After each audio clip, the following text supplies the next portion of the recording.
What a pleasant afternoon. That's the great thing about the natural environment. It really doesn't care whether it's pleasant or unpleasant. Now look, today I want to look at an important issue, the right to strike. Or what some people say, what right to strike.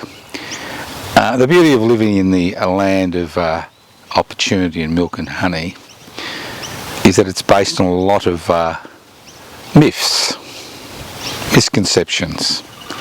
Things like terra nullius, the land of no one, and things like Australians have the right to strike. And we like to rail about the rest of the world regarding their ability to strike, but we conveniently forget that over the last 40 years we've had avalanche, that's the key word of avalanche, which has removed the right to strike. Currently I'm doing some research on 19th century trade unionism for a dissertation I'll be doing on that topic in late September, which will appear on the other YouTube channel, josephtoscano.nam, N-A-R-M. And I've been fascinated by the varied historical record regarding the right to strike, and in many ways the situation in 2023 is similar to the situation in 1822, except for a few minor variations. Going through the historical record, the first real strike that occurred in this country was by James Strater. He was a ex-convict who is working on the sheep farm of Hannibal MacArthur in New South Wales. And during the lambing season in 1822, he organised this country's first strike. And he was charged with the charged and tried for the following felony: inciting his master's servants to combine in order to oblige him to raise their wages and increase their rations. He was found guilty and sentenced to 500 lashes of the cat o' nine tail, and if he survived that, 1 month's solitary confinement on bread and water, and if he survived that, 5 years penal servitude. I've never been able to find out what actually happened to James Strater later on in life, but I do know he survived the 500 lashes, and he also survived the 1 month's solitary confinement. So what's the difference between 1822 and 201 years later in 2023? He didn't have the right to strike, and he was punished for the right to strike because he tried to combine his fellow workers to improve their situation. Now in the 1960s and 1970s, there was a wave of strikes in this country which caused consternation and fear among conservative elements of society, as well as the various businesses and corporations which dominate this economy. And after that wave of strikes in 1970, legislation began to be pushed through Parliament which removed the abilities of workers to freely associate. That's the key word, freely associate and combine to improve their situation.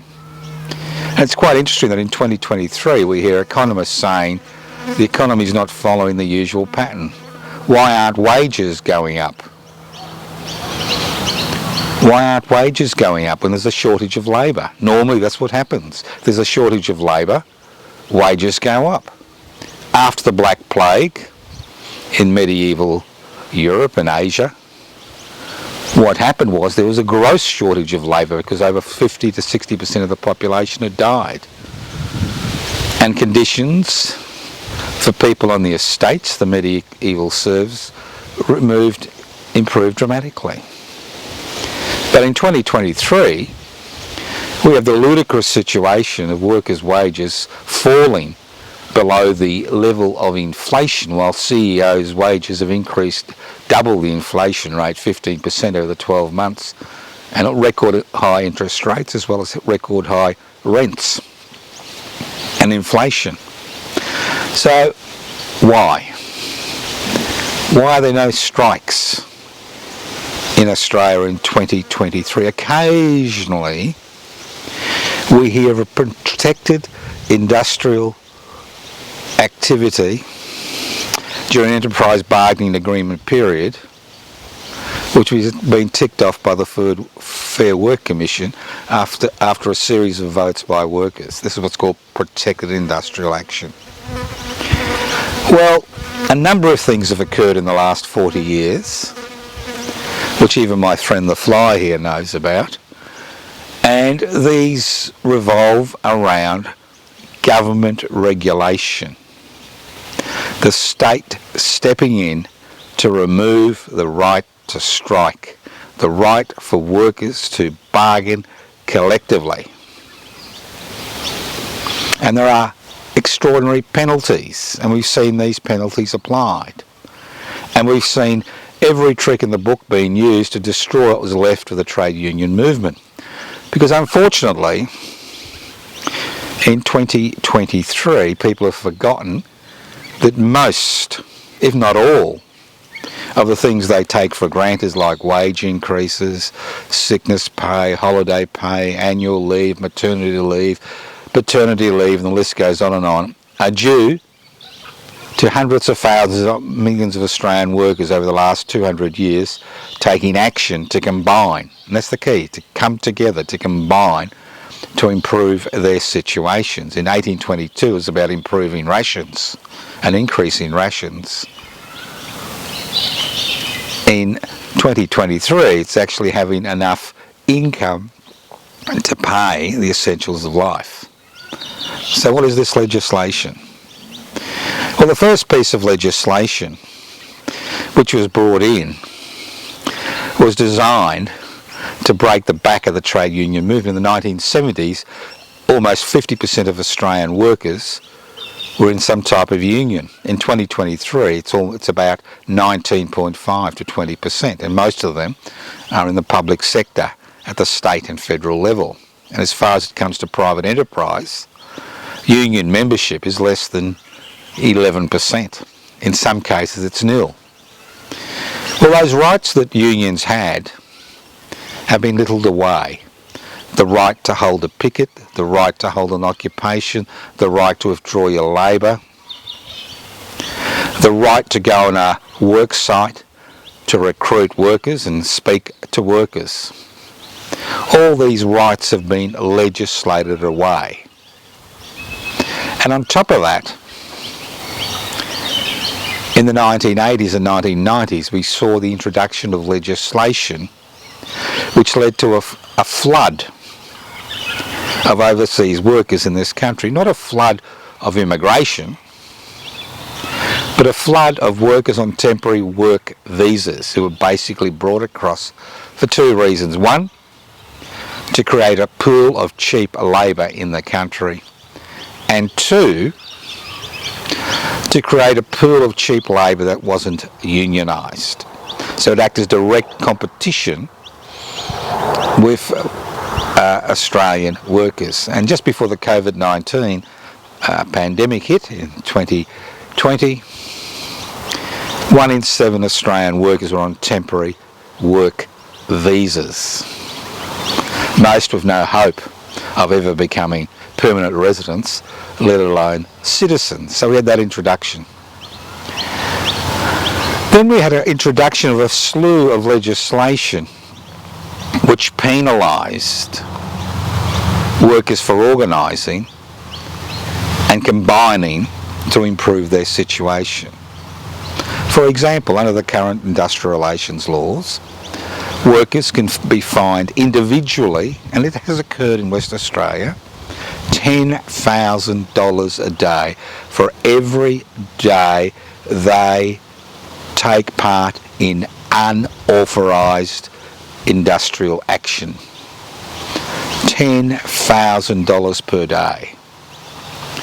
The few trade unions that are left who take any type of action outside enterprise bargaining agreement periods find that their assets are seized, that extraordinary fines are levied on trade unions for holding a meeting at a work site, for setting up a picket line. And when it comes to the CFMEU, we've seen fines of millions of dollars imposed on them every year for minimal activity on job sites, mainly around safety issues. So you wonder why wages and conditions don't improve when you have to rely on a Fair Work Commission which is appointed by the government of the day. And obviously those people who are appointed to the Fair Work Commission reflect the opinions and ideology of that particular government if they are appointed during that particular period. So there's this two-pronged attack on the ability for people to combine to take industrial action. One, legislation has been put in place to destroy the ability of trade unions to take any industrial action. Two, temporary work visas have been introduced to create a pool of semi-skilled, unskilled, low-paid workers who don't join unions, who put a downward pressure on wages, and we've seen this begin since the reintroduction of these visas post the worst aspects of the COVID pandemic. Then we have legislation which criminalises workers, and on top of that we have a media that is intent on destroying what's left of the trade union movement, where unionists to a significant degree are treated as common criminals, where industrial action is seen as sabotage, where any effort to people to combine to improve their situation is seen as almost traitorous. And on top of this, we have a change in the economy. We have the gig economy, and we've seen the current federal government pass legislation to at least give people who are involved in the gig economy, which is basically a deregulated economy which allows corporations and businesses to contract people to provide work with none of the protections which you do get in some union awards. None of the protections. And again, this is another pool of poorly paid workers who acts as competition in driving wages down. And you see people doing dangerous work with no rights whatsoever for a minuscule return. And many are people on temporary visas who've come to this country for a variety of reasons, whether it's study, whether it's work. And the issue isn't them, the issue is government legislation which has allowed this to occur. And when we hear the opposition led by Mr. Dutton talk about this minuscule reforms which will be introduced to assist people in the gig economy as an attack on the fundamental economic structures of our country, you begin to wonder what these people are on, what they're taking with their breakfast every morning, some type of hallucinogenic. It's quite extraordinary. Then we've seen over the last 30 years the introduction of short-term contracts. The best way to deter people from joining a union is to put them on a short-term contract. 6 months, 12 months, 2 years. If they don't dance to the tune that you're playing, their short-term contracts are not renewed. And we see this over and over and over again. So there's been a full-pronged attack to destroy the ability of people, as James Strader attempted to do in 1822, to combine to improve, to raise their wages and improve their rations. There's been legislation which has outlawed striking, legislation which is designed to bankrupt unions, legislation or a lack of legislation which has allowed the gig economy to grow on the back of the exploitations of workers' labour. There's legislation which encourages short-term contracts and forces people not to combine, and the list goes on and on and on and on. So if you think you've got the right to strike, think again. If you think as an individual worker on a contract you've got the right to barge into employer's office and demand a wage rise, think again. If you think a scarcity of labour is going to improve your situation, think again. And that's the dilemma. When Clary O'Shea, the secretary of the Victorian Tramways Union, was jailed in 1968, over 500,000 people in Victoria took to the streets to protest the jailing of the trade unionists. I don't think there'd be 50 people out on the streets today if a trade union leader was jailed for encouraging workers to strike. But the beauty of the legislation is it's levied at the individual worker. Not the trade union, but the individual worker. And at $10,000 a day for taking part in unauthorised strike action is an extraordinary penalty. With the CFMEU, during the Morrison period, union members had less rights than a drug importer that imported $1 billion worth of meth or heroin. Less legal rights. We have allowed this to occur. And the only way this is going to stop, and workers will be able to once again collectively bargain, come together, combine to improve wages and conditions, will come when workers begin to go to jail.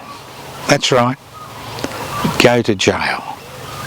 And unless this legislation, unless the jails are full of people who believe the right to strike is a fundamental right, we will see no significant changes in this country, because governments are not willing to change that legislative agenda, because real power in this society doesn't lie in the hands of unions.